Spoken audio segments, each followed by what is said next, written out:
지흥에 사는 30대 총각인 박경수 씨가 불과 3년 전에 겪은 참으로 기이한 체험입니다.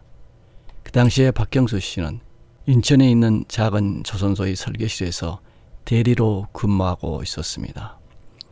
조선소의 설계실은 여러 부문으로 나뉘어져 있는데 그 중에서 박 대리는 선체 설계를 담당하고 있었습니다. 3년 전인 6월 어느 토요일, 박 대리는 자신이 맡은 설계 도면이 마감 날짜가 촉박하자 휴무일인 토요일에도 회사에 출근을 했습니다. 그리고 하루 종일 책상에 앉아서 도면 작업에 몰두했습니다. 물론 도면을 손으로 일일이 그리는 것이 아니라 설계 전용 컴퓨터를 사용해서 마우스와 자판으로 도면을 그리는 작업입니다.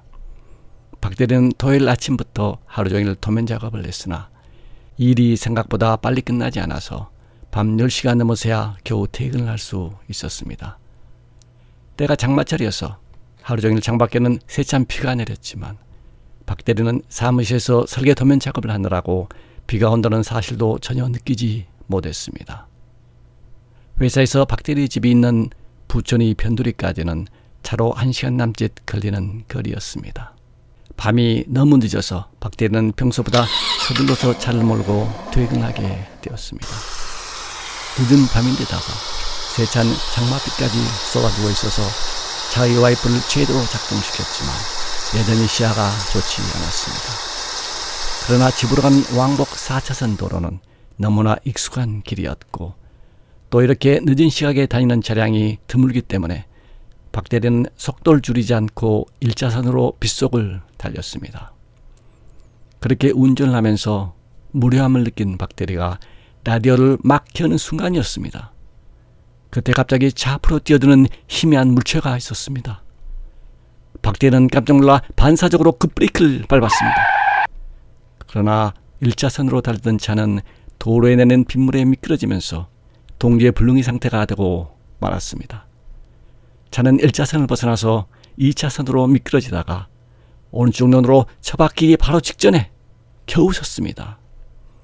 박 대리는 놀란 마음을 진정시키며 차 앞으로 뛰어든 물체가 제발 사람이 아니고 개나 고양이 같은 동물이었기를 바라면서 급히 차문을 열고 밖으로 나왔습니다. 차 밖에 나와서 앞을 보니 우연 가로등 불빛 속에 폭우가 세차게 쏟아져 내렸습니다. 박 대리가 쏟아지는 비를 맞으면서 차 앞을 아무리 살펴봐도 차에 부딪힐 것으로 추정되는 물체는 아무것도 없었습니다. 뿐만 아니라 차의 앞 유리창이나 앞 범퍼에도 어떠한 손상이나 부딪히는 적은 전혀 보이지 않았습니다. 그런데 말입니다. 박 대리가 차 뒤쪽 방향으로 눈을 돌리자 좌뒤쪽 3-4m 거리에서 어떤 남자가 폭우를 맞으며 박 대리를 빤히 보고 서 있는 것이 아니겠습니까? 박 대리는 순간적으로 너무 깜짝 놀랐습니다.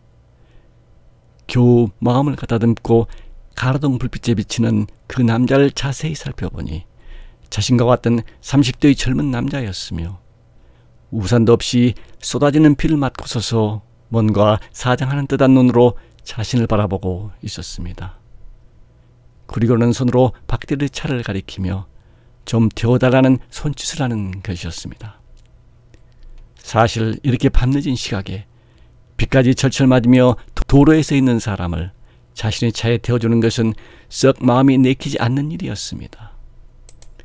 남자를 자신의 차에 태워줄 것이냐 아니냐를 잠시 갈등하던 박 대리는 남자의 사정하는 듯한 눈을 모른 채 할 수가 없었습니다. 그리고 마침내 남자를 자신의 차에 태웠습니다.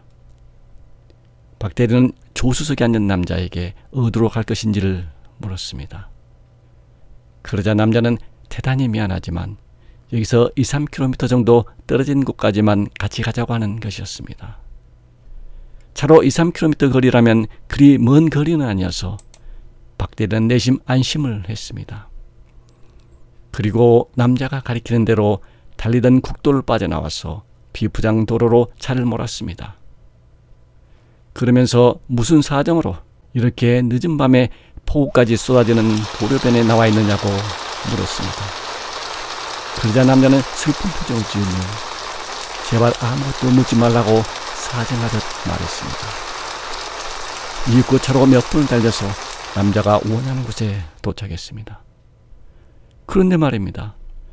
박대리 차의 전조등이 비치는 곳을 보니 약 5m 정도 아래의 논 한쪽에 승용차 한 대가 네 바퀴를 하늘로 향해서 뒤집혀져 있는 것이 보였습니다.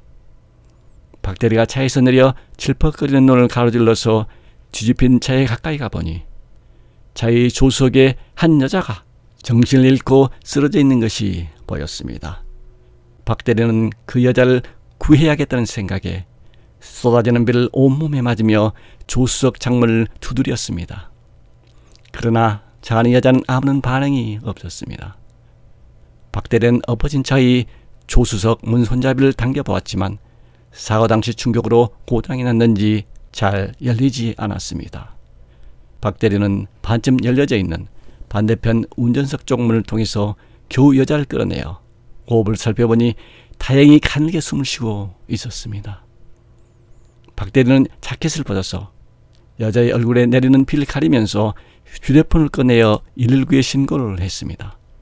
그리고 10여 분 정도 시간이 지나자 요란한 사이렌 소리와 함께 구급차 2대가 사고 현장에 도착했습니다.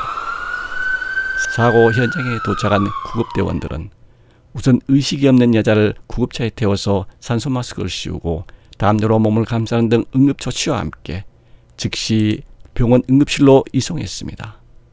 그리고 나머지 구급대원들은 박대리가 여자를 조수석에서 끄집어냈다는 말을 듣고는 전복한 차량의 운전자를 찾기 위해서 후레쉬를 들고 주변을 살폈습니다.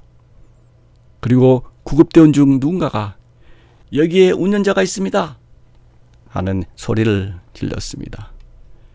구급대원들과 박대리가 소리나는 곳으로 가보니 한 남자가 머리에 피를 많이 흘린 채 쓰러져 있었습니다. 빗물과 피에 범벅이 된 남자의 맥박과 눈동자 등을 확인한 구급대원이 고개를 저었습니다. 그 남자는 자신이 운전하던 차가 5m 아래의 논길로 추락하면서 차 밖으로 튕겨져 나와 머리를 심하게 다쳐서 현장에서 사망한 것으로 보였습니다.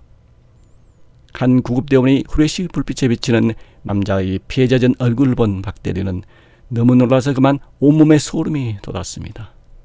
그 남자는 바로 조금 전 도로변에서 박대리에게 이곳으로 데려달라고 부탁했던 사람이었던 것입니다. 그러나 비가 쏟아지는 사고 현장에서 남자의 사망 여부를 정확하게 판단할 수 없어서 구급대원들은 일단 119 구급차에 싣고 병원 응급실로 이송을 했습니다. 한편 남자의 얼굴을 확인한 박대리는 갑자기 머릿속이 하얗게 되면서 그 남자와 만났던 조금 전 상황을 어떻게 이해해야 할지 몰랐습니다. 사고 당시에 이미 죽은 것으로 보이는 사람과 박대리 자신이 조금 전 차 안에서 대화를 했다는 사실이 믿기지 않았습니다. 그로부터 며칠 후 박대리가 경찰로부터 들은 얘기로는 박대리가 현장에 도착하기 2시간 전에 전복사고를 당한 남자는 결혼한 지 채 1년이 안 된 신혼부부였다고 합니다. 주말인 그날 남편이 운전을 하고 아내와 함께 처가에 다녀오다가 그만 빗길에 차가 미끄러지면서 안타깝게도 남편은 현장에서 사망을 했고 아내도 심각한 중상을 입고 정신을 잃었는데 만일 박대리가 사고 현장에 가지 않았고 119에 연락을 하지 않았다면 아내 역시 수시간 후에는 사고 현장에서 사망했을 것이라고 했습니다. 중상을 입은 데다가 차가 전복되어서 몸이 거꾸로 된 상태로는 오랫동안 생명을 유지할 수가 없다는 것이었습니다. 경찰로부터 부부의 사연을 들은 박대리는 죽은 남편이 아내에 대한 사랑이 죽음보다 더 독한 사랑이라는 생각이 들었습니다. 남편인 자신은 비록 차의 전복사고로 현장에서 죽었지만 조수석에 탄 사랑하는 아내마저 죽게 될 것을 염려한 남편의 혼령이 지나가는 박대리 자신의 차를 세워 사고 현장으로 인도해서 사랑하는 아내의 생명을 구하게 했다면 참으로 죽음보다 독한 사랑이라는 생각이 들었습니다. 그러나 한편으로는 2시간 전에 죽은 남편과 만났다는 사실이 마치 환상 같기도 했습니다. 어쩌면 박대리 자신이 어둠과 폭우 속에서 잠시 길을 잃고 헤매다가 비포장 도로로 잘못 들어와서 우연히 곧 사고 현장을 보게 된 게 아닐까 하는 생각이 들기도 했습니다. 여러분, 박대리가 사고 현장에 가게 된 것은 죽은 남편의 혼령 때문일까요? 아니면 박대리가 잠시 길 잃고 헤매다가 우연히 가게 된 것일까요? 여러분의 생각은 어떻습니까?